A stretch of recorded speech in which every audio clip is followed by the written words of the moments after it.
Here we divide 738 by 5 in long division method. 5 times 1 is 5. On subtracting we get 2. So now we put down this 3 and it is 23. 5 times 4 is 20. On subtracting we get 3. So again we put down this 8 and it is 38. 5 times 7 is 35. On subtracting we get 3. So now we have no any other number to put it down.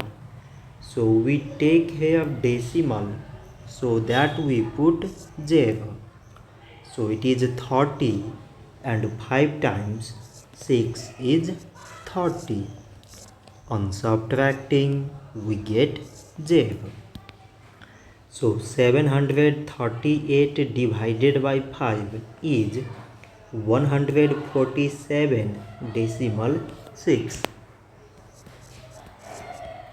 So this much for today and thanks for watching.